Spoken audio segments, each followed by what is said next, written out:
बुरी नजर से बचना, बचाना, गुड लक की उपासना करना, ये मान्यताएं डर के अंधकार में पनपती हैं, लालच के दलदल से उमड़ती हैं। ये एक झांसा है, जाल है जो इंसान खुद अपने लिए बिछाता है। ऐसी धारणाएं बिना दस्तक दिए इंसान को अंधश्रद्धा के बवंडर में धकेलती हैं और नतीजा विनाश।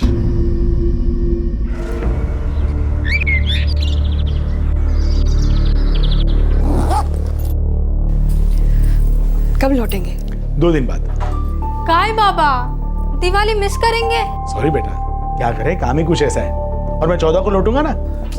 बाबा ये डील पोस्टपोन नहीं हो सकती क्या? नहीं का, बहुत इंपॉर्टेंट डील है। बाबा डील इतनी इंपॉर्टेंट है तो मैं मालवान चला जाता हूँ। नहीं रे बाड़ा, ये डील मैं और सिर्फ मैं ही कर सकता हूँ। और यकीन मानो, इस डील के बाद में हमारी जिंदगियां हमेशा के लिए बदल जाएंगी। और 14 को जब मैं लौटूंगा तो एक मस्त पार्टी करेंगे। चला।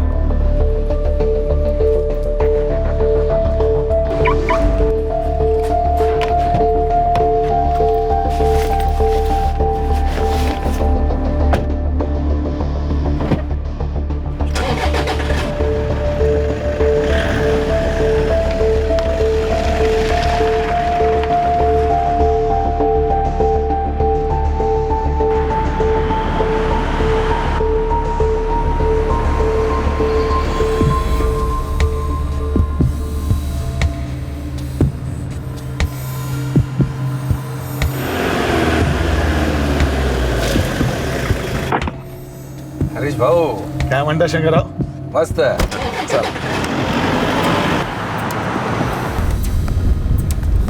क्या बोला घर वालों को? बोला सोलापुर जा रहा हूँ।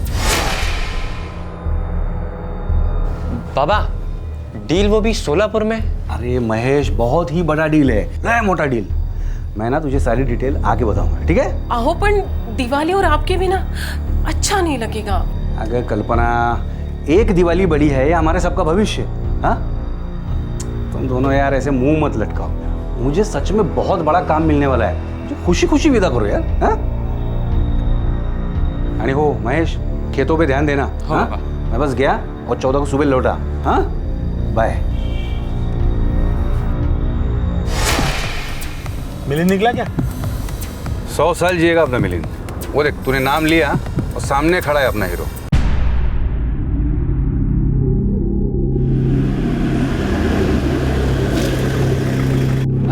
ये रे, बस बस। ये रे मिलिंद, बस बस। क्या रे मिलिंद, टाकी फुल करके लाया क्या? अरे कैसे भर के लाया हूँ ये मैं ही जानता हूँ। इधर उधर से जहां से मिला सब उठा के लेके आ गया।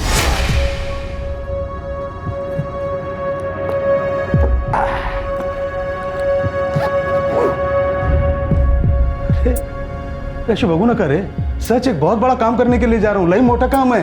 पर एवढे पैसे मिलिंद, इतने पैसों का तुम क्या करने वाले हो? नागपुर में एक बहुत बड़ी पार्टी है, उसके साथ में एक डील होने वाली है। पर बाबा, दिवाली के टाइम पे कौन काम करता है? अगर मासी मुल्की, ये सब नसीब का खेल है। अभी ये डील के लिए ये इस टाइम फिक्स हुआ तो ये इस टाइम होगी। ये ले, ये ले। दिवाली में खूब पटाखे फोड़ना और 14 तारीख को लौटूंगा ना तो मिलकर पटाखा फोड़ेंगे। फुल धमाल करेंगे।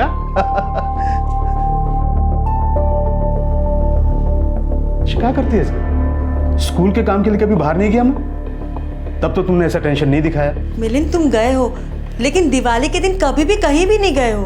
अब मालती, जिंदगी में बहुत सारे काम पहली बार करने पड़ते हैं। माँ से विश्वास छो। आकर खुशखबरी सुनाऊंगा ना तो अपनी जिंदगी दिवाली बनेगी एकदम झकमक झकमक। निकतो होता काळजी घ्या। हाँ, सचिन बोला वो डायरेक्टली फार्म हाउस पे आएगा। तो रास्ते में कहीं डीजल पेट्रोल उठा लेते हैं? क्यों? हाँ, शब्बात एकदम मुंह की बात छीन ली तूने।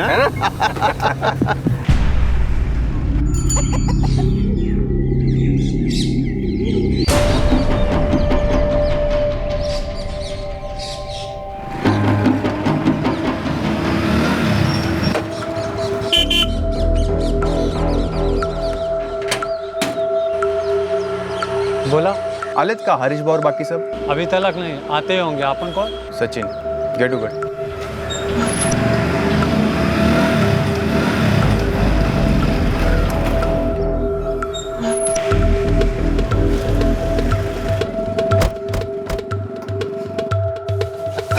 अरे मैं जरा करम करम ले लेता हूँ, तीखा तीखा। हाँ ले आ, जल्दी जल्दी ले आ।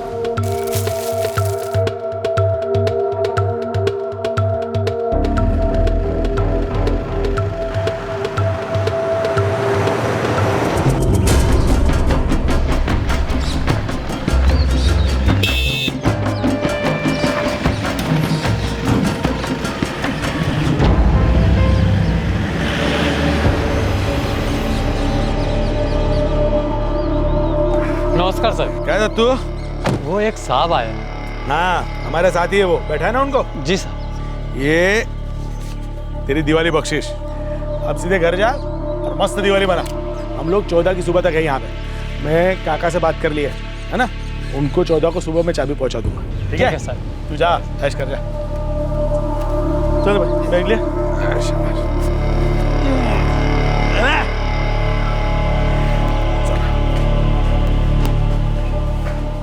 दिवाली से ठीक एक दिन पहले पनवेल में 4 लोग अपने घर से निकले, अपने साथ ढेर सारा पैसा लेकर। चारों ने अपनी फैमिली से ये कहा था कि वो एक बहुत बड़ी डील करने जा रहे हैं, लेकिन किसी ने भी इस डील के बारे में खुलासा नहीं किया था। ऐसा लग रहा था कि वो इस डील के बारे में दस्तक देने वाला कोई भी सुराग छोड़ना नहीं चाह रहे हैं। लेकिन हुआ ये कि दिवाली की रात को वो डील दबे पांव उनके दर पर आई और बिना कोई दस्तक दिए अपना काम तमाम कर गई।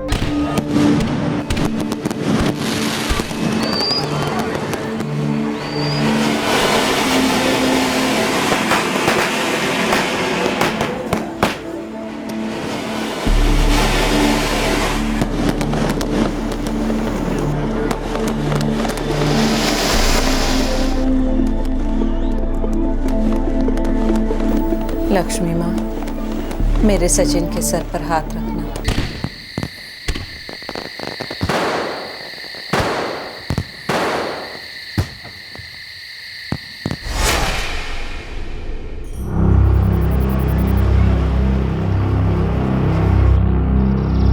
तुम्ही डायल केलेला नंबर सध्या स्विच ऑफ आहे।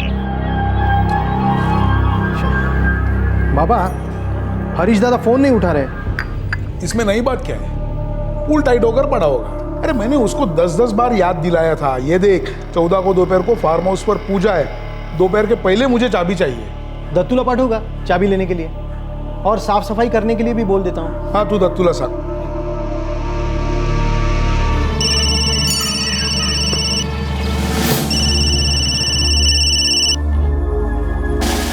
राम राम सुरेश भाऊ।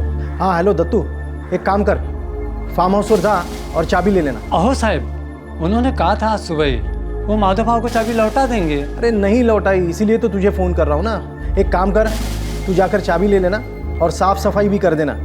हम लोग 11:30 बजे तक पूजा के लिए पहुँच जाएंगे। बस अभी निकल गया समझो। आप लोग 11:30 बजे आ जाओ, आपको घर टिप टॉप मिलेगा।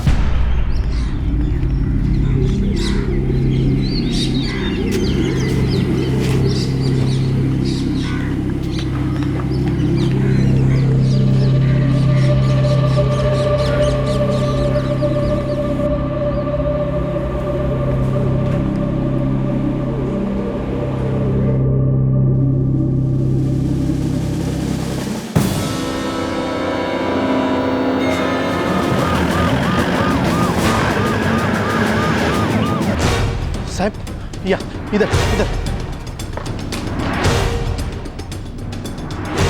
आइए साहब।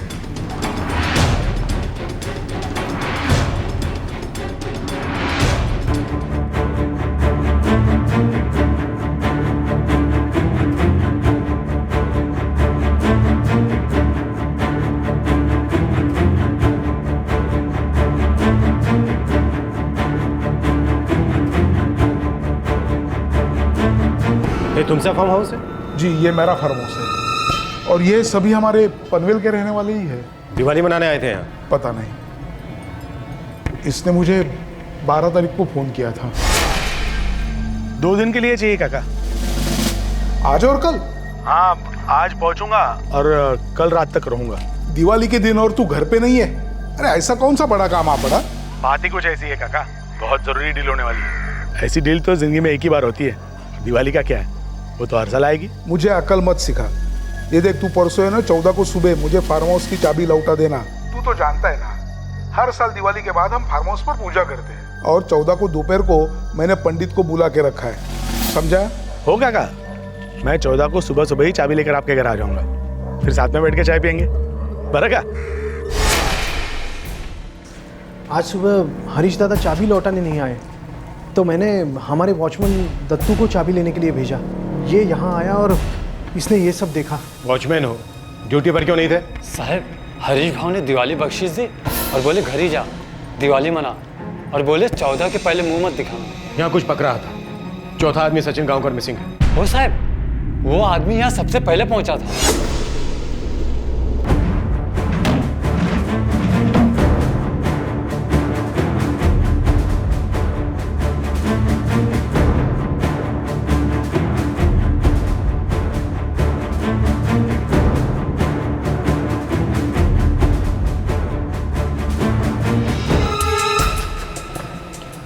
साहब, यही है उस सचिन गांवकर की बाइक।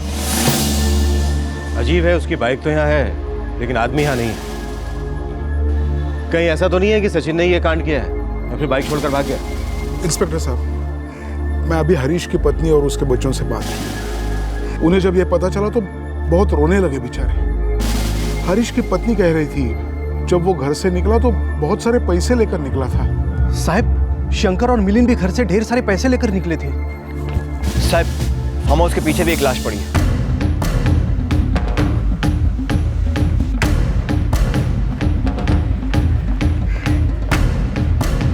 साहब, यही है वो चौथा आदमी, सचिन गांवकर। श्रीधर, फोरेंसिक लैब बुलवा आणि पूरे फार्म हाउस का सील करवा दो। लाशों को पोस्टमार्टम के लिए भेज दो और चारों की फैमिलीज को थाने में बुलवा। हो सर। 4 कत्ल हुए थे, ये सभी फार्म हाउस आए और मौत के घाट उतारे गए। पहले पुलिस को शक हुआ कि शायद इन चारों में से किसी एक ने जुर्म किया है, लेकिन फिर फार्म हाउस के पीछे उस चौथे आदमी की भी लाश बरामद हुई। 4 निर्दयी हत्याएं जिसने सारे पनवेल और पड़ोसी शहर मुंबई में आतंक की लहर दौड़ा दी।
सर, चारों के मोबाइल्स क्राइम स्पॉट पर मिले, चारों स्विच ऑफ हैं। चारों के बैकग्राउंड्स? चारों रियल एस्टेट में थे सर। हरीश बापट इन सब में सबसे मालदार एजेंट था, न्यू पनवेल से ऑपरेट करता था। शंकर राव मीडियम लेवल का ब्रोकर था, ज़्यादातर न्यू पनवेल में फ्लैट्स किराए पर दिलवाता था। मिलिंद काशीकर ये तो काफ़ी छोटा बल्कि पार्ट टाइम एजेंट था साहब। इसका मेन काम कृष्णा इंटरनेशनल स्कूल में था, वहाँ की साइंस लैब में असिस्टेंट था। और चौथा सचिन गांवकर? वो न्यू पनवेल के पास असुल गाँव का रहने वाला था, और कोई फैमिली नहीं है, बस एक दादी है। वो इन चारों में सबसे छोटा एजेंट था, मतलब ऐसा एजेंट जो बड़े ब्रोकर्स के लिए काम करता था। चारों स्टेट एजेंट थे? हो सर, और चारों अपने अपने घरों में ये बोलकर निकले थे कि कोई बहुत बड़ी डील करने जा रहे हैं, और साथ में ढेर सारे पैसे भी ले गए थे।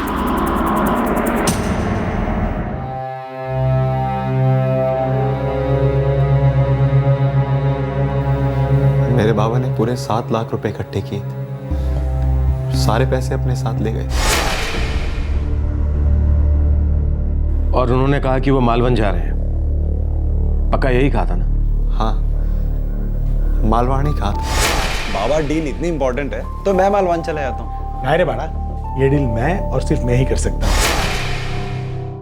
किसी तरह की कोई भनक नहीं थी कि वो यहीं पास में है शरावली अपने काका के फार्म हाउस पर? नहीं सर, बिल्कुल नहीं। और हमें तो शौक लगा है सर कि बाबा ने हमसे ऐसे झूठ क्यों बोला।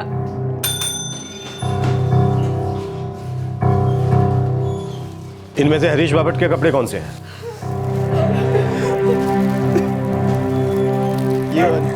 यही कपड़े पहने थे मेरे बाबा ने जब वो 12 तारीख को घर से निकले थे।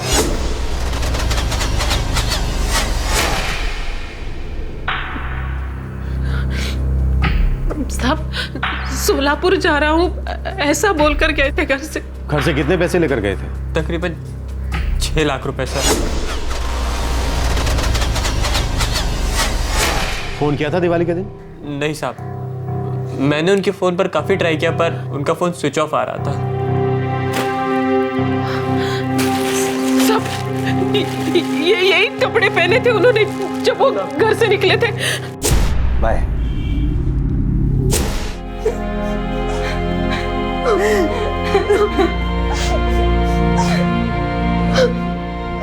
बाबा ने मुझे और सत्यम को कुछ पैसे दिए थे पटाखों के लिए। कहा था कि वो 14 को लौटेंगे और उन्होंने ये भी कहा था कि वो नागपुर जा रहे किसी काम से। काफी पैसे लगे होंगे घर से? पूरे 3 लाख साहब, अपने सभी दोस्तों से उधार लिया था। मैं बहुत परेशान हो गई थी कि सबसे इतना उधार क्यों ले रहे, पर इन्हें रत्ती भर का टेंशन नहीं था।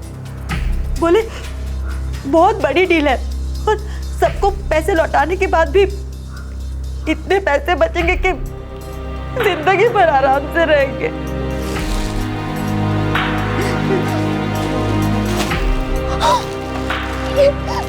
ये तो मेरे पापा के कपड़े। निक तो होता काळजी घ्या। हाँ, मला नहीं माहिती इंस्पेक्टर सर वो कितने पैसे ले गया था, लेकिन मुझसे बोला था कि ऐसा सौदा होने वाला है जो मैं सोच भी नहीं सकती। मैंने लक्ष्मी माँ से प्रार्थना भी की थी उसका ये सौदा अच्छी तरह से हो जाए। वो मेरे बेटे और बहू का एक लौता था। क्या बोल कर गया था कि कहाँ जा रहा है सौदे के लिए? पुणे।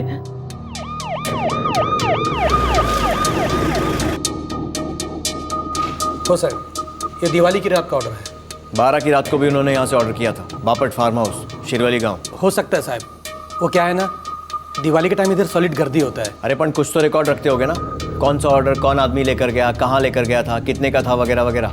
1 मिनट साहब, मी बघतो। हो साहब, बापट फार्म हाउस में 12 और 13 को रात का खाना गया था। ऑर्डर करने वाला का नंबर 44568798, यही नंबर दिया था पार्टी ने। डिलीवरी बॉय को बुलाओ। वहाँ कोई गया नहीं था साहब। वो क्या है ना साहब, दिवाली का रात था, अपने पास छोकरा लोग नहीं था, तो उधर ही से एक आदमी आकर पार्सल लेके गया था।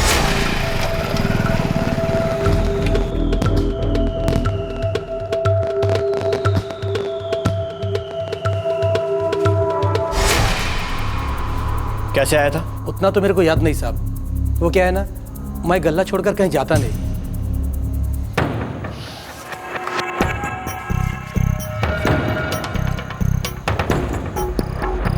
साहब यही था साहब, पक्का यही आदमी था साहब।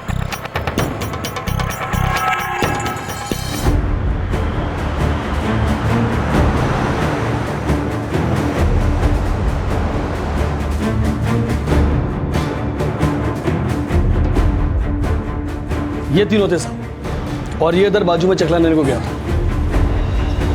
हो साहब, काफी माल लेकर गया, वेफर, मसाला, सींग, मूंग दाल, बहुत सारे पैकेट लेके गए। सर वो होटल गंगा में जो नंबर मिला था 44568798, वो जाली है, ऐसा कोई नंबर है ही नहीं। पूरी प्लानिंग के साथ गए थे चारों, शराब, स्नैक्स, खाना सबका इंतजाम कर रखा था, पर किसी और ने कुछ और ही प्लानिंग कर रखी थी। सर कोई औरत का मामला भी तो हो सकता है। ऐसा भला क्या मामला हो सकता है कि चारों का गेम बचाया गया? 3 को ठोका गया और 1 को कुचला गया। कोई मजबूत और बहुत भारी चीज से सर फोड़ा गया है, मौत तुरंत हो गई। पॉइंट ब्लैंक रेंज से शूट किया गया है, point blank, same point blank. तीनों के सर से 3 गोलियां रिट्रीव की गई। लगता है फायरिंग में रिवॉल्वर यूज हुआ है और चारों विक्टिम्स के ब्लड में अल्कोहल का लेवल काफी हाई था। समझ में नहीं आ रहा है, एक का सर फोड़ दिया, बाकी तीनों के भेजे में गोलियां दाग दी, ऐसा क्यों? क्या कारण हो सकता है इन मर्डर्स का? साहब चारों के बैग्स गायब हैं, वो पैसों वाले bags. Doctor, time of death? लाशें यहाँ लाने के लगभग 11 घंटे पहले। लाशें हम 14 की सुबह 10:30 बजे लाई थी। मतलब ये सारे मर्डर 13 तारीख की रात 10 और 11 के बीच हुए, दिवाली की रात को। फार्म हाउस के आसपास झुग्गी झोपड़ियाँ हैं, वहाँ पूछताछ की थी, किसी ने फायरिंग की आवाज़ नहीं सुनी। दिवाली की रात ही शेर था। वैसे भी गोली और पटाखों की आवाज़ में कोई ज़्यादा फर्क नहीं होता है।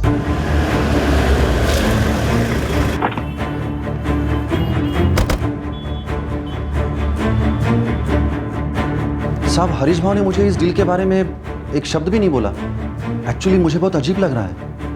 हरीश भाव मुझे हर डील में शामिल करते थे, कोई डील होने वाली होती तो मुझे जरूर बताते।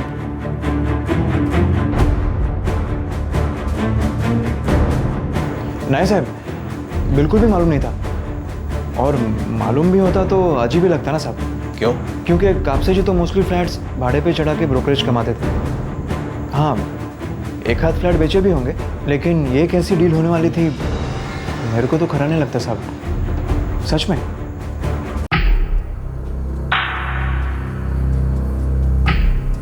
पता नहीं बाबा इस स्टेट एजेंसी के लाइन में गए क्यों।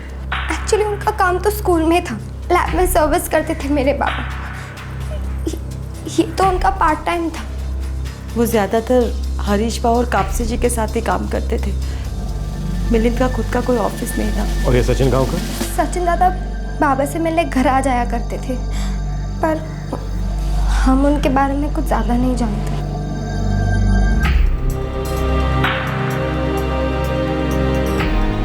आसुड़ गांव में छोटा मोटा काम करता था मेरा पोता, फिर पनवेल चला गया। उधर थोड़ा बड़ा काम मिल गया, पर उसके काम का कुछ पक्का ही नहीं था। कभी महीनों घर पर या फिर कभी फोन पर बातें चलती रहती, पर तुम्हाला सांगते उसका काम कभी समझा ही नहीं कभी समझा। हरीश बापट के साथ शंकर राव कापसे के 6, मिलिंद काशीकर के 3 और सचिन गांवकर के पता नहीं। क्या यह भी हो सकता है कि वाकई में कोई डील होने वाली थी और किसने डबल क्रॉस किया? साहब हरीश का सर फोड़ा गया था और बाकी 3 ठोके गए। यह भी तो हो सकता है कि पहले तीनों ने हरीश को मार डाला, फिर उसके पैसे लिए, फिर लालच ने मौत का तांडव खेला। तीनों में से किसी एक ने बाकी 2 को मार डाला। फिर गोली चलाने वाले ने गिल्टी फील किया, डर गया, मेंटली अनस्टेबल हो गया और सुसाइड कर लिया। साहब अगर हम ये एंगल लेकर चलते हैं तो मेरा सबसे पहला शक सचिन पर जाता है, क्योंकि शंकर राव, मिलिंद और हरीश इन तीनों की बॉडी घर के अंदर मिली। और सर अगर ऐसा है भी तो फिर वो पैसे से भरे बैग्स कहाँ हैं? और देखो 12 और 13 तारीख को इन चारों के सेल फोन स्विच ऑफ थे। हो सर, दिवाली के दिन इनकी फैमिलीज ने इनको कांटेक्ट करने की कोशिश की थी, पर बात नहीं हो पाई क्योंकि सबके cell phones continuously switch off थे। श्रीधर, यहाँ एक बात और गौर करने वाली है। मालवन, सोलापुर, नागपुर और पुणे, चारों ने अपनी अपनी फैमिलीज को झूठ बोला। सिर्फ एक आदमी सच्चाई जानता था कि हरीश कहां जा रहा है, और वो है उसका काका माधव बापट। करेक्ट।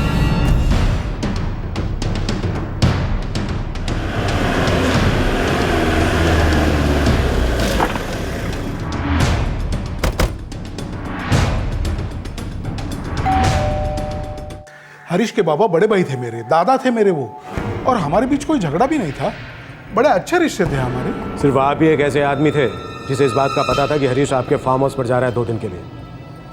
सिर्फ आप ही को मालूम था कि वो मारवाड़ नहीं जा रहा है, जो कि उसने अपने परिवार वालों को बताया था। साहब हरीश दादा ने वहिनी और बच्चों को जो बोला सो बोला, इसमें हमारी क्या मिस्टेक है? शंकर राव कापसे, उसने बोला कि वो सोलापुर जा रहा है। मिलिंद काशीकर ने कहा नागपुर, और सचिन की दादी को लगा कि वो पूना जा रहा है, जबकि वो सभी यहीं थे, शरावली गाँव में, म्हणजे तुमच्या फार्म हाउस पर। और उन सभी के पास लगभग 18 लाख रुपया कैश था, जो अब मिसिंग है। तो अब कहना क्या चाहते हो? कहने का काम आपका है, हमारा काम है पूछना। साहब आम्हाला काय माहित हरीश दादा वहाँ पर क्यों गए थे, उनके साथ वहाँ पर कौन थे और क्या थे? पहले मुझे लगा था वो अपने पूरे परिवार के साथ वहाँ जाएगा, दिवाली वहीं मनाएगा। आपको ऐसा लगा था? जी। पर हकीकत आपको मालूम थी कि वो परिवार के साथ नहीं गया। मान्य है माला, मैं जानता हूँ, वो अपने पूरे परिवार के साथ वहां नहीं गया था, लेकिन मैंने उससे ज़्यादा सवाल भी नहीं पूछे और मैं उसके ऊपर शक क्यों करता? भतीजा था मेरा वो, और अक्सर मेरा फार्म हाउस यूज़ करता था। दत्तू मुले, आपके फार्म हाउस का वॉचमैन, कब से काम कर रहे हो आपके? 8 साल हो गए साहब। साहब आई भवानी जी शपथ, मैं यहाँ 12 और 13 को आया ही नहीं। हरीश भाऊ ने बोले थे दत्तू मत आना। अब वो मेरे सेठ के भतीजे हैं तो मैं उनकी बात कैसे टाल सकता? वो बैग्स कहाँ हैं? बीवी बच्चों वाला आदमी हूँ, मुझे इसके बारे में कुछ नहीं मालूम। इतना सारा पैसा मैं कभी सोच भी नहीं सकता था साहब।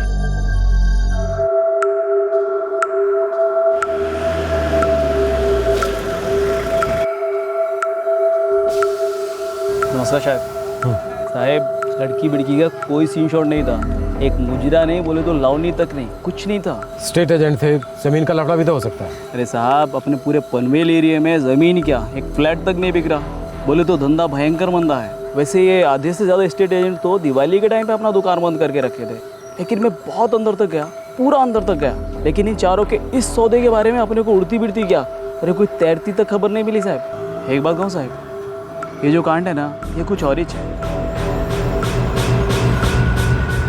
मालवन, सोलापुर, नागपुर आणि पुणे, पता करो इन शहरों में इन चारों एजेंट्स का किसी में इंटरेस्ट था या तो कोई सौदा होने वाला था जिसमें इन्वॉल्व थे। साहब श्रीधर एक बात समझ में नहीं आ रही, एक इतना बड़ा स्टेज एजेंट, दूसरा मीडियम लेवल का, और तीसरा पार्ट टाइम जो एक स्कूल में लैब टेक्नीशियन, और चौथा सब ब्रोकर। इन चारों में कॉमन क्या था? क्या वाकई में कोई डील हो रही थी जिसके बारे में किसी को कुछ पता नहीं था?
साहब नागपुर, पुणे, शोलापुर, मालवन, चारों शहरों की रियल एस्टेट इंडस्ट्री स्कैन की, लेकिन ऐसी कोई भी डील नहीं पता चली है जिसमें हरीश बापट, शंकरराव कापसे, मिलिंद काशीकर या सचिन गांवकर का दूर दूर तक का कोई भी कनेक्शन।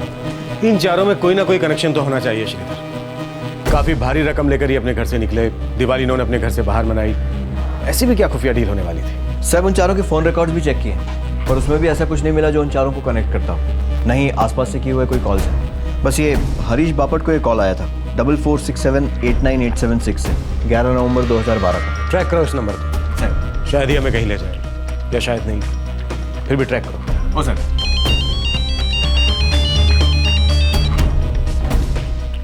हेलो, हमने पूरा फार्म हाउस अच्छी तरह स्कैन किया है, कुछ इंपॉर्टेंट डिटेल्स निकल आए हैं। मैं तो रहस्यमय डील, गायब पैसा, 3 एक तरह से और एक अलग तरह से की गई हत्या, ये सारी बातें पुलिस को एक डेड एंड पर ले आई थी। लेकिन अब फोरेंसिक स्कैनिंग से एक बिल्कुल नया एंगल उभर कर आया इस केस में। पता चला कि इन 4 एस्टेट एजेंट्स हरीश बापट, शंकरराव कापसे, मिलिंद काशीकर और सचिन गांवकर के अलावा कोई और भी था जो इस डील के बारे में जानता था। मर्डर्स के दौरान इन चारों के अलावा कोई पांचवा भी था वहां पर। कोई ठोस सुराग? यस। क्राइम सीन को जब इन्वेस्टिगेट किया हमने तो मुझे खाने के 4 प्लेट्स मिले डाइनिंग टेबल पर। अब 4 प्लेट्स देखना तो अज्यूम करना आसान है कि घर पर 4 लोग थे, पर एक बात मुझे खाई जा रही थी कि 4 लोग थे और चारों के चारों मरे हुए पाए गए।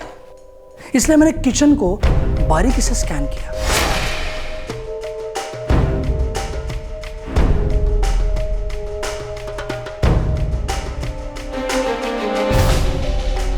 इस प्लेट पर हल्की सी चिकनाई थी। इस प्लेट को मैंने टेस्ट करवाया। प्लेट पर खाने के ट्रेसेस मिले, वही खाना जो बाहर के प्लेट्स पर था। मतलब कोई सारे सबूत पहुंचकर साफ करना चाह रहा था। हाँ, और बाहर एक इनोवा गाड़ी थी और एक बाइक थी। इनोवा गाड़ी हरीश बापट को बिलोंग करती है और बाइक सचिन गांवकर की थी। एक और बाइक थी इंस्पेक्टर, जो सचिन गांवकर की बाइक के बिल्कुल बगल में पार्क की गई थी, लेकिन वो बाइक निकल गई।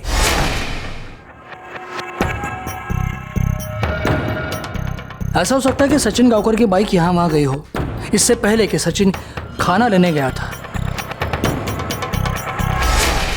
इसलिए मैंने टायर के निशान को बारीकी से स्टडी किया। And you will be surprised to know inspector, ये दोनों निशान एक ही बाइक के नहीं हैं। मतलब वहां कोई और भी था जो इस फार्म हाउस की मीटिंग के बारे में जानता था? बिल्कुल, शायद वो इस डील के बारे में भी जानता होगा, वरना ये लोग उसके साथ खाना क्यों शेयर करते हैं। शायद ड्रिंक्स भी शेयर किए होंगे, लेकिन वो 5वां ग्लास हमें नहीं मिला। मतलब ये 5वां इन चारों की या इनमें से किसी एक की पहचान वाला था? ये 5वां जानता था कि ये चारों यहाँ मिलने वाले। क्या ये भी हो सकता है कि इस 5वें ने ही ये मीटिंग प्लान की हो?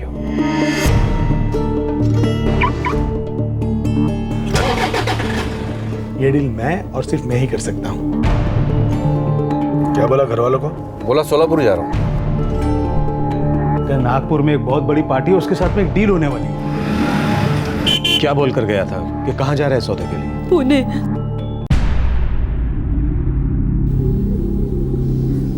इन्होंने हमसे झूठ क्यों बोला कि मालवान जा रहे हैं?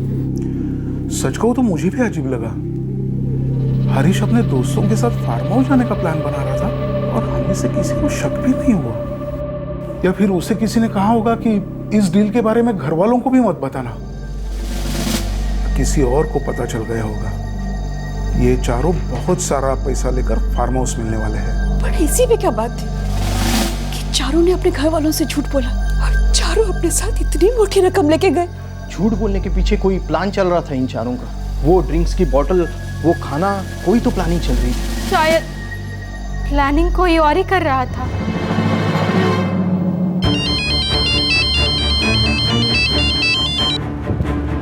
बोला श्रीधर। हाँ साहब, वो नंबर 44678986 जिससे हरीश बापट को 11 नवंबर को फोन आया था। हाँ, कुछ और निकला? साहब वो नंबर का सिम कार्ड रसायनी से खरीदा गया था। यहाँ से लगभग 15 किलोमीटर दूर है।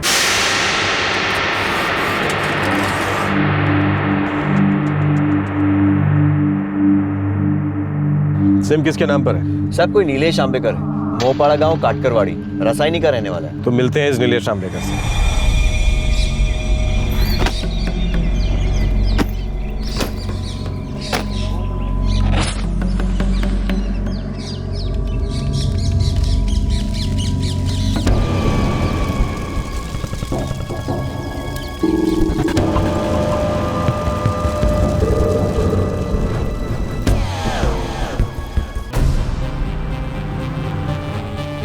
बारह बाई 35 मोपाड़ा गांव। ये नीलेश आंबेकर भी एस्टेट ब्रोकर है। इसकी सारी इन्फॉर्मेशन निकाल ली है सर। रियल एस्टेट ब्रोकर उन चारों की तरह। अब पता ये लगाना है कि क्या यही वो 5वां आदमी है जो उस रात फार्म हाउस पर था।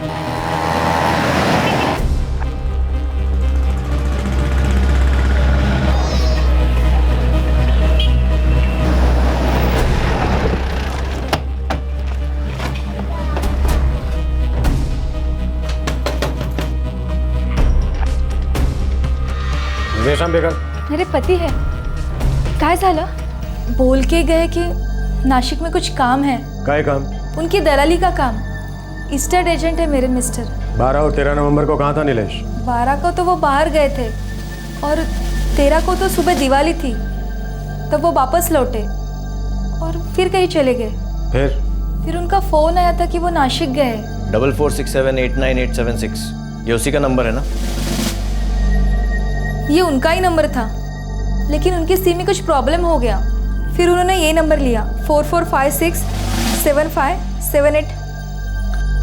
13 नवंबर को कहाँ था नीलेश? पता नहीं है मुझे, वो काम से बाहर जाते हैं तो कभी कभी 1-2 दिन वही रहते, घर नहीं आते। आज 18 नवंबर है, उसे घर से गए 5 दिन हो गए। इन 5 दिनों में उसने कितनी बार फोन किया तुम्हें? 14 को सुबह किया था और बीच में 1 बार किया था। ये जो नंबर तुमने दिया स्विच ऑफ है। साहब मुझे पता नहीं है कि माजरा क्या है, उनके मोबाइल का कुछ प्रॉब्लम है और हम इतने पैसे वाले नहीं है कि हमेशा मोबाइल ले ले दूसरा, इसलिए सिम ही बदलते रहते हैं। नाव का है तुमचा? गायत्री आंबेकर। अगर तुम्हारा पति तुम्हें फोन करता है तो उसको बोलो हमसे आकर मिले और फोन के तुरंत बाद हमें बताओ। अगर ऐसा नहीं किया तो हमारा शक यकीन में बदल जाएगा। कैसा शक?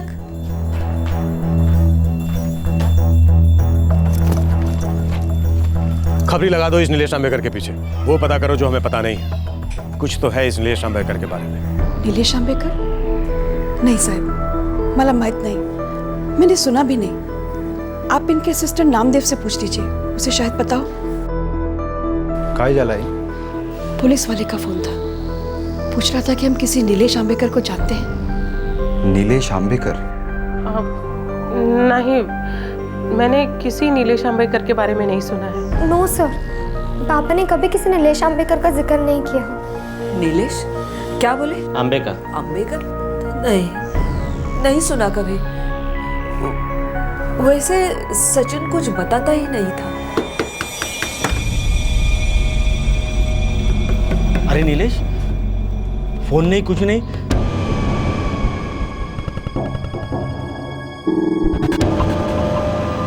किधर है? गायत्री ने फोन किया था पूछने।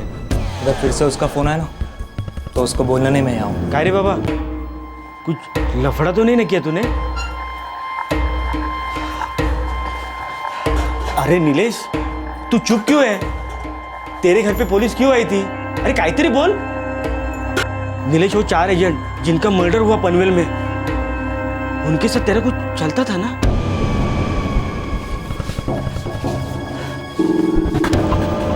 नीलेश, तेरा कोई हाथ तो नहीं ना इस कान में?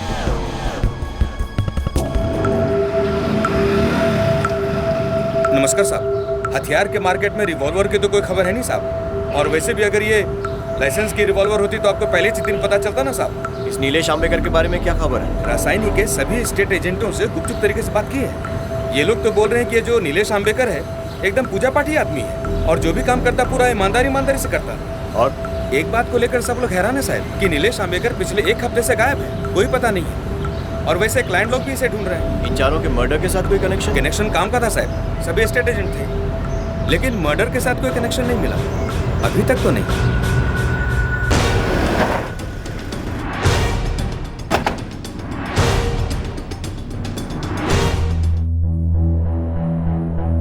हाँ साहब, हरीश भाव का नीलेश आंबेकर के साथ काम पड़ता था। एक रसायनी का प्लॉट था जो हरीश भाव के क्लाइंट को चाहिए था। तब हरीश भाव की इस नीलेश के साथ पहली बार मुलाकात हुई थी। कब की बात है? साल भर हो गया होगा सर। तब से हरीश भाव इस नीलेश के साथ बराबर टच में रहते थे। और बाकी के तीनों ब्रोकर्स, शंकर राव कापसे, मिलिंद काशीकर, सचिन गांवकर, ये तीनों भी नीलेश को जानते थे? सर, इन तीनों की भी हरीश भाव के साथ जान पहचान थी, साथ में उठना बैठना था। हो सकता है ये तीनों भी नीलेश आंबेकर को जानते थे। हरीश और नीलेश के बीच पैसों की कोई लेन देन? हाँ साहब, नीलेश ने हरीश भाव से 50,000 लिए थे किसी काम से और हरीश भाव ने वो पैसे वापस भी मांगे थे नीलेश से। हाँ नीलेश बोल। हरीश भाऊ, बस ये मेरी डील हो जाए, मैं ताबड़तोब आपके पैसे लौटा दूंगा। ठीक है, पण 5 महीने झाले, तूने सामने से पैसे लौटाने की कभी बात नहीं की, मेरे को ही पूछना पड़ा। ऐसा नहीं है हरीश भाऊ, मैं आपको बोलने ही वाला था कि आपने पूछ लिया। बस ये डील हो जाए आज कल में, ज़्यादा से ज़्यादा 1 हफ्ता हरीश भाऊ। बस मुझे इतना ही मालूम है सर, उसने पैसे लौटाए या नहीं लौटाए ये मैं नहीं जानता। तुम्हारे पास नीलेश का कोई मोबाइल नंबर है जिससे हरीश उसके टच में रहता था? हमारे पास उसके 2 मोबाइल नंबर हैं लेकिन दोनों स्विच ऑफ है। मेरे पास तो नहीं है सर, लेकिन हाँ, हरीश भाव की डायरी में हो सकता है। एक मिनट सर।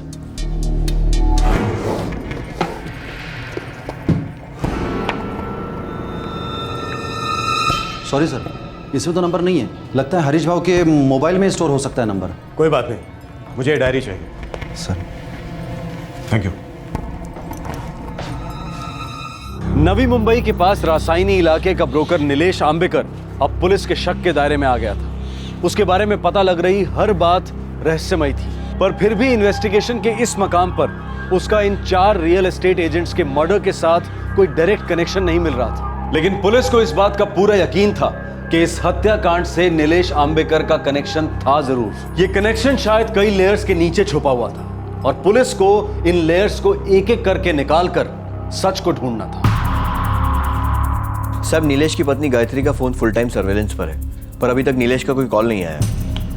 बड़ी अजीब बात है, एक आदमी इतने दिनों तक अपने घर से बाहर रहता है, पत्नी को पता नहीं है कहाँ है, घर पर फोन नहीं करता। श्रीधर एक काम करो, हरीश बापट, शंकर राव कापसे, मिलिंद काशीकर, हनी सचिन गांवकर, इन सब का फोन चेक करो। कहीं ना कहीं इस नीलेश आंबेकर का कोई नंबर होना चाहिए जो काम कर रहा होगा। लगता है ये अपना नंबर बार बार बदलता है। ये भी अपने आप में एक दस्तक है श्रीधर, बंदा टेढ़ा है।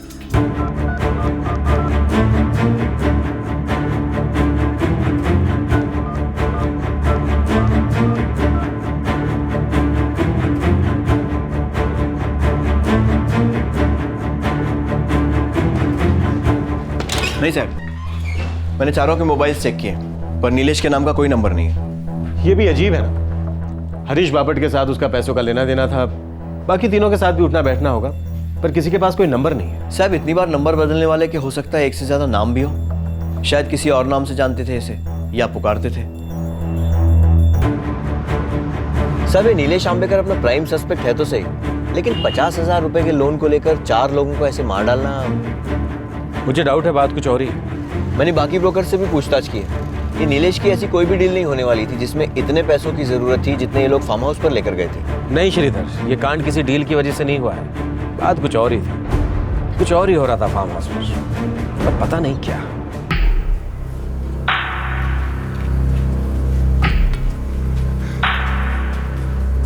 आई पुलिस कह रही थी कि जमीन की कोई डील ही नहीं हुई थी। मग तेरे बाबा ने सबसे इतना कर्जा क्यों लिया था? पता नहीं, लेकिन आई ऐसा पहली बार हुआ है कि पापा ने हमें बताया नहीं कि वो करने क्या वाले, वो भी दिवाली पर। आई, इनामदार काका बोल रहे थे कि बाबा ने उनसे 1 लाख रुपए का लोन लिया है। वैसे तो प्यार से ही बोला, पर ये भी पूछ रहे थे कि वो पैसे हम उन्हें कब लौटाने वाले। तेरे बाबा ने हमसे इतना बड़ा झूठ क्यों बोला होगा रे?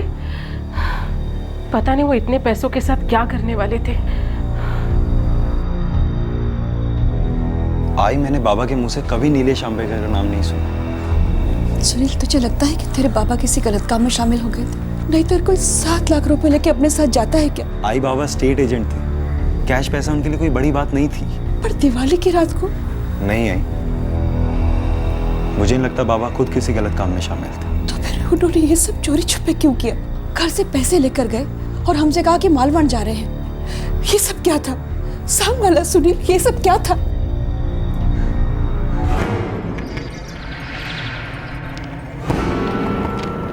बाबा, रसायनी का कोई ब्रोकर है, पुलिस को उस पर शक है।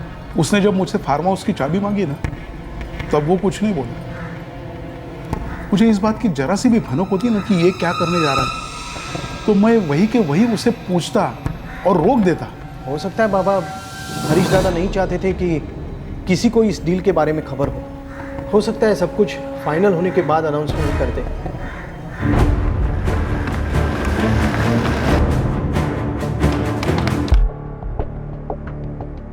देवाशपथ सांगते साहब, उन्होंने मुझे कोई फोन नहीं किया, कोई संदेशा नहीं, कुछ नहीं। मैं खुद परेशान हूँ उसके लिए। कितने नाम है तुम्हारे पति के? काय? तुम्हारा पति कितने अलग अलग नामों से जाना जाता है? काय बोलता तुम्ही साहब? मुझे तो उनके किसी दूसरे नाम के बारे में कुछ पता नहीं है। तुमचा फोन दिया?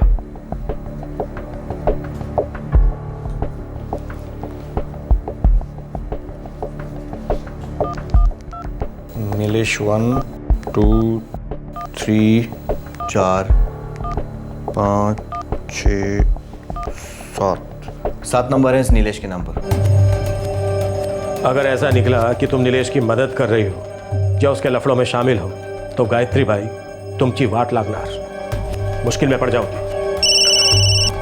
हाँ बोलता क्या साहब एक खबर शायद आपके कोई काम की हो। बोलता रहे। रासायनी में एक ब्रोकर है गिरीश शाह, लेकिन इस वक्त तो रासायनी से बाहर है। खबर बोलता क्या। खबर ये है साहब कि मेरी उससे बात हुई थी तो उसने बोला कि इसमें से चारों में से एक सचिन गांवकर है, वो उससे मिलने को 7 नवंबर को उसके पास गया था। और उसने बोला कि ये सचिन गांवकर नीलेश आंबेकर के बारे में कुछ तो भी इंक्वायरी कर रहा था। साहब रसायनी का एक ब्रोकर है गिरीश शाह, इससे सचिन गांवकर मिलने आया था और नीलेश आंबेकर के बारे में पूछ रहा था।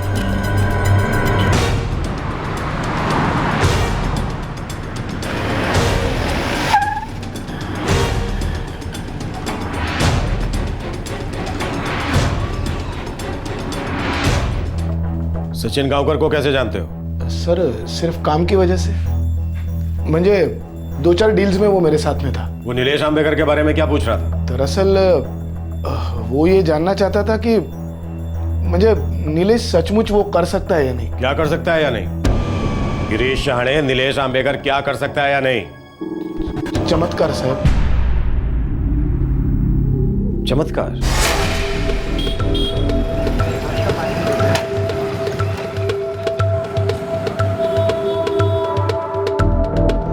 बक सचिन, मैंने अपनी आंखों से तो नहीं देखा है पर सुना तो है। बोलना क्या सुना है? यही कि जबरदस्त पूजा पाठी आदमी है, धर्म कर्म में भी सॉलिड मान है उसका, और वो कर्म कांड का भी काफी ज्ञान है, और कुछ चमत्कार उमत्कार भी कर सकता है। और मैंने सुना है कि वो पैसों की बारिश भी करवा सकता है। क्या सच में होती होगी पैसों की बारिश? क्या पता है यार, ऐसा किसी के पास कोई सॉलिड सबूत नहीं है, पर कुछ लोगों ने उसे नाम दे दिया है कुबेर बाबा। मतलब कुछ लोगों ने देखी होगी पैसों की बारिश का चमत्कार, नहीं तो ऐसे ही नाम क्यों रखेंगे? मुझे लगता है उनके पास कोई अद्भुत शक्ति जरूर है। मैंने सिर्फ सुना है भाऊ। कुबेर बाबा? साहब चारों के मोबाइल में इस नाम से सेम नंबर स्टोर था, कुबेर बाबा।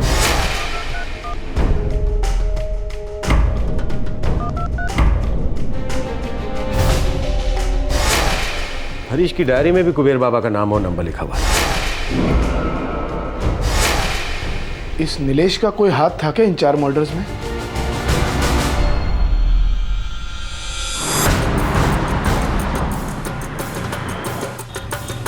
नीलेश के घर पर 24 घंटे नजर रखवाओ। इसकी एक फोटो नासिक पुलिस को भेज दो, वहां इसके लिए लेटर अलर्ट जारी करवाओ। हर एक गेस्ट हाउस, लॉज, होटल सब छान मरवाओ। सर नीलेश की पत्नी गायत्री को थाने में हाजिर करवाओ तुरंत। तो सर कुबेर बाबा, क्या ये चारों कभी इस कुबेर बाबा के किसी झांसे में फंसे थे? नीलेश कब तक घर नहीं जाएगा तू? पता नहीं, मुझे बहुत डर लग रहा है। मेरे पास पैसा है, बहुत सारा पैसा। नीलेश आंबेकर उर्फ कुबेर बाबा अब प्राइम सस्पेक्ट नहीं रहा था, बल्कि अब वो एकमात्र सस्पेक्ट बन गया था। पुलिस को अब कोई शक नहीं रह गया था कि यही वो 5वां आदमी था जिसने दिवाली की रात को 4 एस्टेट एजेंट्स को जान से मार डाला। हरीश बापट, शंकर राव कापसे, मिलिंद काशीकर और सचिन गांवकर। पुलिस को थोड़ा सा आभास हो रहा था कि इस केस में अंधश्रद्धा में लिपटी तांत्रिक गतिविधियों का हाथ है।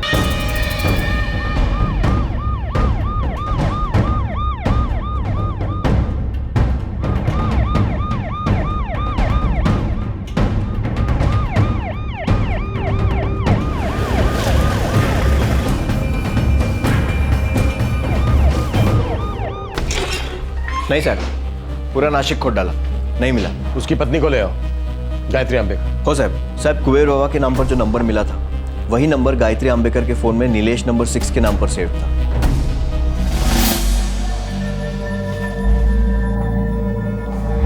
देवाशपथ सांगते साहब, ये कहाँ गए इनके बारे में मुझे कुछ भी पता नहीं है, और ना ही पैसों के बारे में कुछ पता है। मैं बस इतना जानती हूँ कि 13 नवंबर को जो घर से गए वो अभी तक नहीं लौटे। नीलेश चमत्कार करने का दावा करता था। मुझे कुछ पता नहीं है साहब, पर हाँ लोगों से कुछ कुछ सुना था, पर इन्होंने तो मुझे कभी कुछ नहीं बताया। लेकिन साहब ये बहुत पूजा पाठ करते हैं।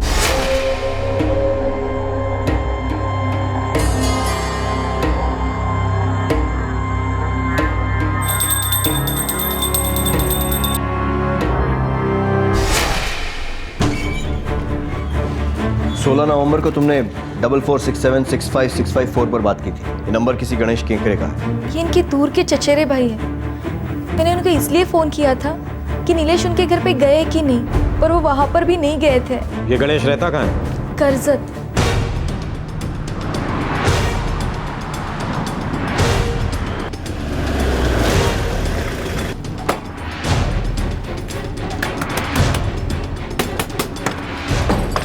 नीलेश आंबेकर कुठे आहे?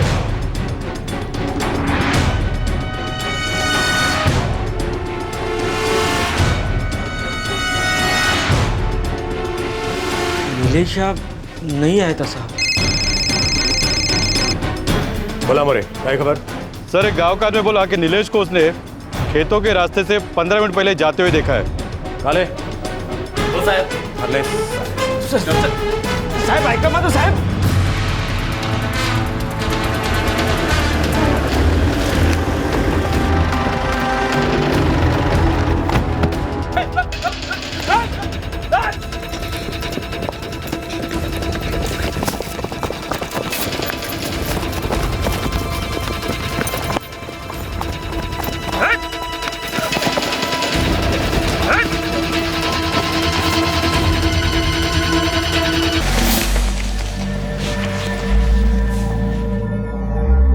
साहब 13 लाख है, पर अभी भी काफी मिसिंग है। नीलेश, अब जल्दी से बता दे कि तेरा प्लान क्या था। A to Z सब। तेरा टाइम शुरू होता है अब।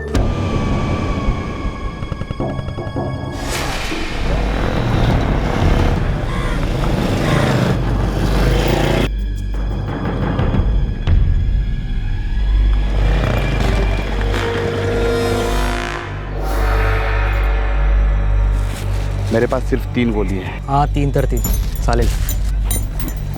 चले गिन ले।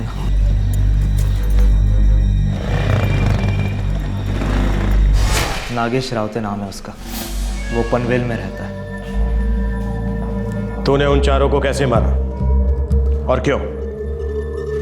हरीश बापट ने मेरा जीना हराम कर रखा था।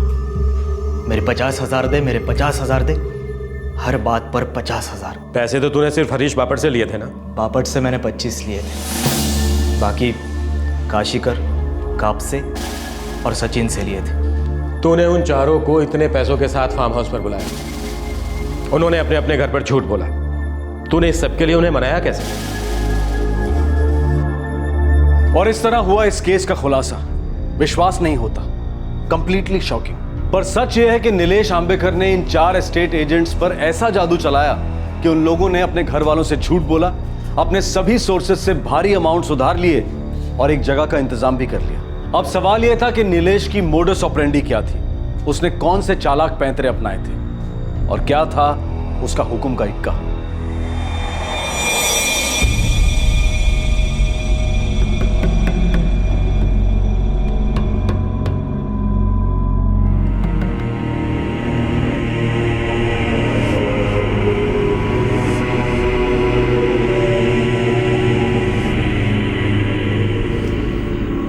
हरीश बाबू, दिवाली के पहले की रात और दिवाली वाली रात, यही 2 दिन है। चल रे, बकवास मत कर। ठीक है, राहु दे। अगर आप लोगों को बकवास लगता है तो भूल जाओ। वैसे भी ये काम मैं सबके लिए नहीं करता हूँ। ये तो कुछ कुछ लोगों का संजोग होता है, और वो भी जब सही समय आता है तब बस हो जाता है। ये 2 दिन आप 4 लोगों के लिए मतलब ज़बरदस्त है। ऐसे 2 दिन वापस नहीं आएंगे। ऐसा समझ लो कि आप लोगों की फसल पूरी तरह पक गई है। मैं बस एक मुट्ठी ऊपर फेंकूंगा और ऊपर से 2 मुट्ठी भरकर बरसेंगे। आप लोग यही सोच रहे ना कि फिर मैं फटीचर क्यों? क्योंकि मैं सच का कुबेर बाबा हूं। ये विद्या का वरदान मुझे ऊपर से मिला है। मैंने कहीं सीखा भी का नहीं है। मैं सिर्फ दूसरों का भला कर सकता हूं, खुद का नहीं। और इसका गलत इस्तेमाल कभी से। लेकिन ये सब तेरे को मालूम कैसे पड़ता है? मेरे अंदर एक थरथर होती है। मैं जब यहाँ आपके दरवाजे पर आया तभी वही थरथर मेरे अंदर हुई। और फिर मेरा हाथ अपने आप आपके दरवाजे पर लगे इस नींबू मिर्च की तरफ गया। मैं इसे लेके अंदर आया और मैंने बात की, ऊपर, सीधा ऊपर, डायरेक्ट। और फिर मुझे सिग्नल मिला 12 और 13 नवंबर को पैसों की बारिश होगी। ठीक है, मैं आप लोगों के 50,000 रुपए 14 नवंबर को वैसे भी लौटा दूंगा। पता है कैसे? मैं किसी सच्चे आत्मा वाले को ढूंढूंगा और उसके लिए ये पैसों की बारिश करवाऊंगा और उसमें से मेरी दक्षिणा होगी 50,000 रुपए, एक पैसा ऊपर नहीं। और फिर मैं 14 नवंबर को आपके पैसे लौटा दूंगा। चला, ये तो मैं।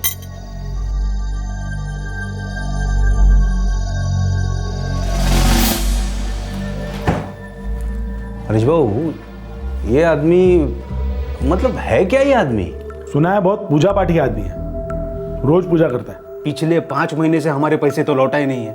अब सोचो, अगर वादे के मुताबिक 14 नवंबर को पूरे 50,000 लाकर हमारे टेबल पे पटक दिए तो इसका मतलब क्या? मतलब यही कि उसने किसी और के लिए पैसों की बारिश करवाई। सचिन, तू वो रासायनी वाले ब्रोकर को जानता है? हो, गिरीश शाह ने। तू जरा उससे इंक्वायरी कर, ये नीलेश आंबेकर के बारे में पूछ उसको, उसने कभी कुछ सुना है क्या, कुछ देखा है क्या? तो तू पैसों की बारिश करवाता है? नहीं, मैंने ऐसा कभी नहीं किया था, पर उन लोगों ने मान लिया था कि मैं ऐसा कर सकता हूँ। दरअसल सचिन ने गिरीश शाह से बात की थी और वैसे भी गांव में काफ़ी लोग मुझे कुबेर बाबा बुलाते हैं, जो गिरीश ने सुना था। इसीलिए जब इन चारों ने मुझे वापस बुलाया तो मैंने सोच लिया ये बेस्ट चांस है, एक ही शॉट में बड़ा हाथ मार लूं।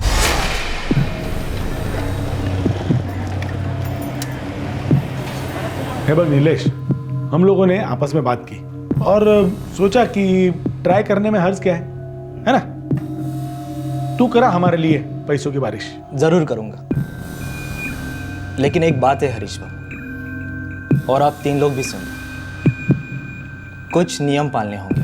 मैंने अगर इतना सा भी कुछ इधर उधर हुआ तो सब भंग हो जाएगा, क्योंकि ऊपर की शक्तियां हम पर नजर रखती हैं, हमारी परीक्षाएं लेती है। क्या है नीलेश बाबू, मतलब सीधे बोलो ना, हम लोगों को करना क्या होगा?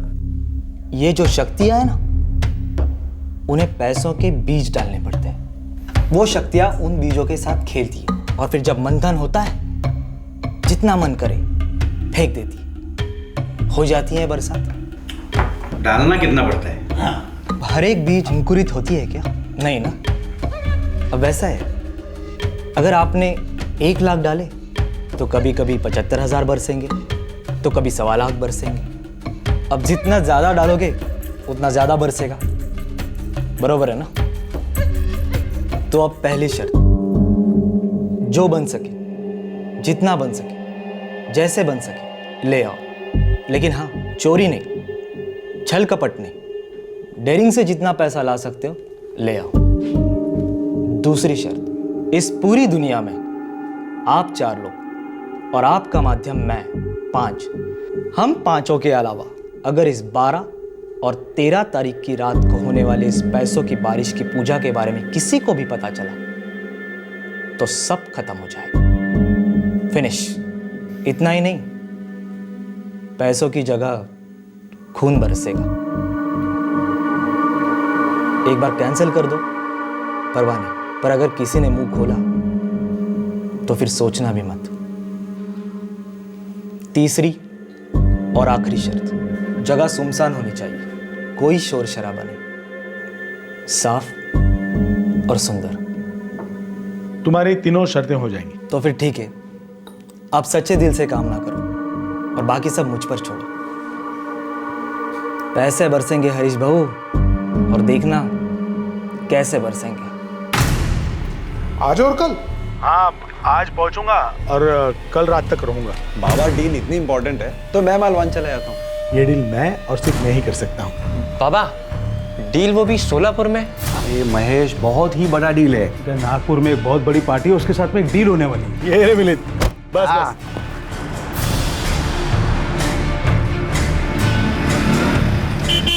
ये तेरी दिवाली बख्शिश। हम लोग 14 की सुबह तक है यहाँ पे।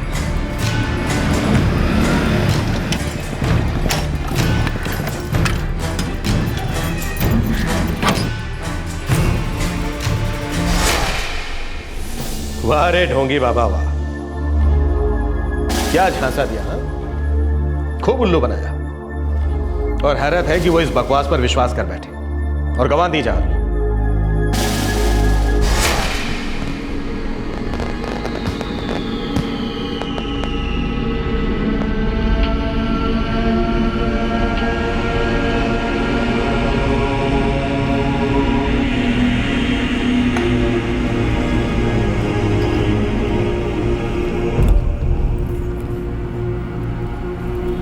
दो घंटा हो गया, 2 तास झाले, अभी तो कुछ हुआ ही नहीं।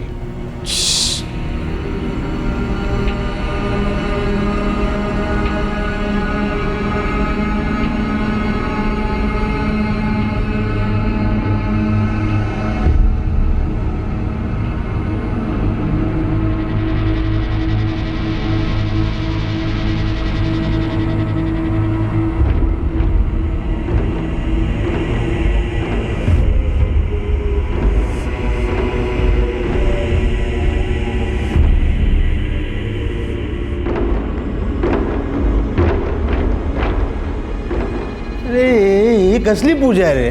ना आग न घी न कुछ, ऐसे पूजा दिल से की जाती है मिलिंद भाऊ।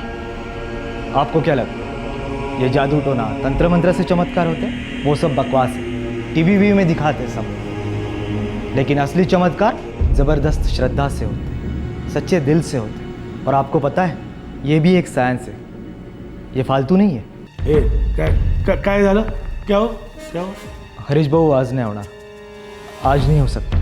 म्हणजे मुझे शक्तियों से सिग्नल मिला है, आज कुछ भंग हुआ है, पर कल के दिन ऐसी पैसों की बारिश होगी जो आज तक कभी नहीं हुई। ये नीलिया, ये तेरी शक्तियों ने बोला था ना 12-13 को बारिश होगी, तो आज 12 है, करा ना बारिश।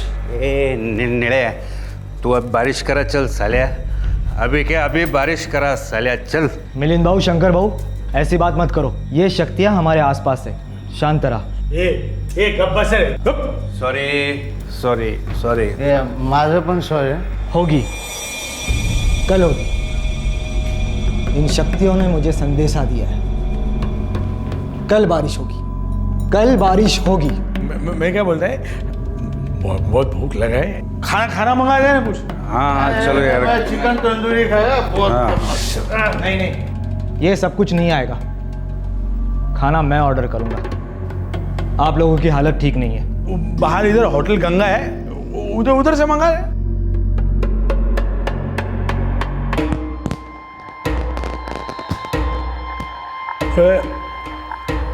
कल कितने बजे होगी अंदाजी ऐसा बारिश?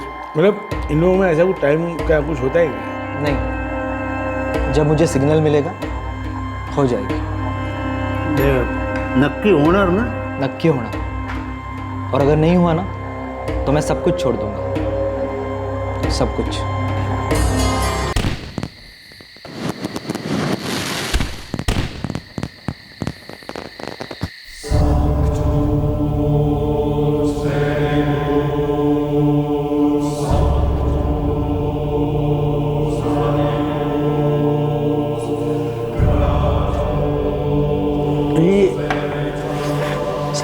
चार घंटे हुए, अभी तक ऊपर से इसका बारिश तो छोड़ एक बूंद भी नहीं गिरा है। मैं क्या बोल रहा हूँ, लेकिन दिल्ली से ना ये हमको उल्लू बना रहे हैं ये।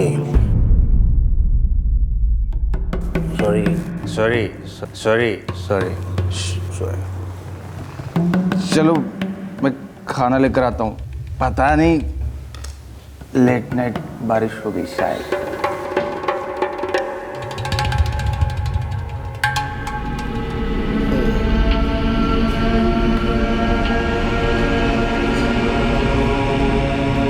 अभी तक इसका चालू है, कहीं कर तो गए। वैसे भी हम लोग कर के सकते हैं, बैठे रहते हैं चुपचाप।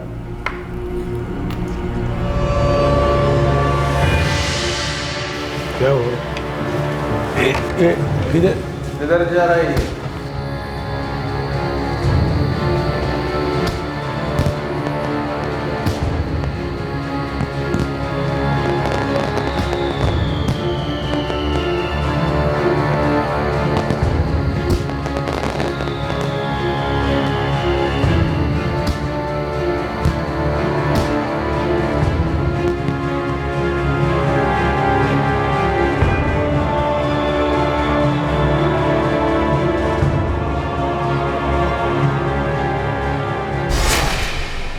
वो 4 थे और मेरे पास सिर्फ 3 गोलियां।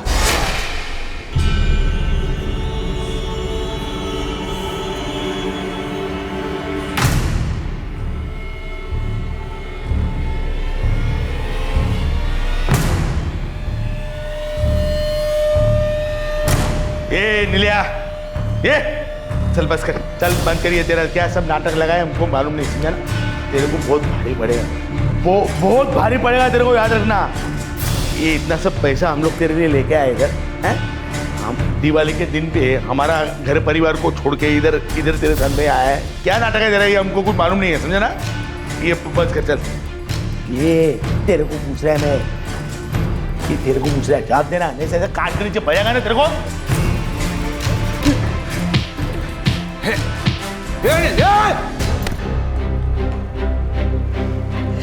मारा नहीं है, मारा नहीं है, सजा मिली है उसे। शक्तियों ने मुझे माध्यम बनाकर आप तीनों के लिए संदेशा भेजा है। शांत रहना, अब हरीश भाऊ पर पैसों की वर्षा नहीं होगी। इनका पैसा भी तुम तीनों बांट लो। बोलो, बारिश करवाऊं? ये नीलेश मेरे को मेंटल लग रहा है। नहीं मेरे को ये नहीं चाहिए। ये बारिश गई तेल लगाने, मैं नहीं रुकेगा इधर। मैं पुलिस को नाम बताएगा मैं।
इसे जितना भी अनबिलीवेबल या काल्पनिक समझा जाए, लेकिन हकीकत यह है कि ऐसा हुआ है। 4 अच्छा खासा कमाने वाले लोग लालच में आकर यह मानने लगे कि पैसों की बारिश होगी, लगाए गए पैसे डबल हो जाएंगे। नीलेश जैसे पाखंडी का यह सब करना कोई हैरानी की बात नहीं है, लेकिन शौक तो इस बात का है कि ये चारों इस जाल में कैसे फंस गए। इतने सारे पैसे उधार लिए, घर वालों से झूठ बोला और अपनी सबसे बड़ी पूंजी जिंदगी से हाथ धो बैठे। पुलिस ने नीलेश से काफी पैसे बरामद कर लिए हैं जो उसने अलग अलग जगहों पर छुपाए थे। ऐसा लग रहा है कि नीलेश की पत्नी गायत्री को नीलेश के इस जुर्म के बारे में कुछ नहीं पता था। अनलाइसेंस्ड रिवॉल्वर और गोलियां बेचने वाले को भी अरेस्ट किया गया है। सूत्रों के अनुसार इन 4 एस्टेट एजेंट्स ने काफी पैसे उधार लिए थे ताकि नीलेश पैसों की बारिश करवा सके। नीलेश ने उन्हें पूरी तरह से अपने वश में कर लिया था, ये कहकर कि जितना पैसा डालोगे उतनी ही भारी बरसात होगी। लालच की कोई सीमा नहीं है और इंसान के लालच का फायदा उठाने वालों की भी कोई कमी नहीं है। पैसा हो, प्रॉपर्टी हो, संतान की इच्छा हो, लव लाइफ, सेक्स लाइफ, पुरानी दुश्मनी हो, नीलेश जैसे चीटर्स आपको हर जगह मिलेंगे जो इंसान की मजबूरी और लालच दोनों का फायदा उठाने के लिए घात लगाए बैठे रहते हैं। अंधश्रद्धा के जाल में फंसने वाले लोग मूर्खता का प्रदर्शन करते हैं क्योंकि वो एक पूरी तरह से झूठी और वाहियात धारणा में विश्वास करने लगते हैं। ये मानने लगते हैं कि कुछ सिलेक्टेड इंसानों में दैवी शक्ति होती है जो माध्यम बनकर आम जिंदगी की आम समस्याओं को चमत्कार के द्वारा हल कर सकती है। और इन सिलेक्टेड लोगों की सुपरनैचुरल पावर्स के साथ 1-to-1 बातें होती हैं। भविष्यवाणी, ब्लैक मैजिक, शक्तियों का नाश, तंत्र मंत्र। इंसान इस सब का शिकार अक्सर बुरे वक्त में होता है। हैरानी की बात यह है कि अंधश्रद्धा के इन एजेंट्स का प्रचार न्यूज़पेपर्स में, रेलवे स्टेशन पर होता है। और तो और हमारे देश के नेशनल टीवी चैनल्स पर भी होता है। जरा लॉजिकली सोचिए, अगर ये सब करने से हमारी जिंदगी बदल जाती तो किसी को काम करने की जरूरत ही नहीं पड़ती। हम सिर्फ घर में बैठकर पूजा पाठ करते और हमारी सारी जरूरतें, सारी इच्छाएं अपने आप पूरी हो जाती। दकियानुसी अनसाइंटिफिक परंपराओं के भरोसे चमत्कार एक्सपेक्ट करना इंसान की सबसे बड़ी गलती है। हम सभी जानते हैं कि ये सारी चीजें ना सिर्फ अनसाइंटिफिक हैं बल्कि अमानवीय भी हैं। लेकिन हम में से बहुत सारे लोग किसी न किसी मात्रा में अंधश्रद्धा की गिरफ्त में हैं। नींबू और मिर्च सड़क पर फेंक कर सड़क को गंदा करते हैं, अपने बच्चों को उस पर पांव रखने से रोकते हैं ये कहकर कि बुरी नजर लग जाएगी। क्या हुआ है हमारी नजर को? कब उतरेगी हमारी आंखों पर से ये डर की पट्टी? कब हमें सच दिखाई देगी? इसी विचार के साथ हम आपसे विदा लेते हैं। फिर मुलाकात होगी क्राइम पेट्रोल दस्तक में एक और नए केस के साथ। क्राइम पेट्रोल के और भी दिलचस्प कहानी देखने के लिए हमारे चैनल को सब्सक्राइब करें और बेल आइकॉन दबाना न भूलें।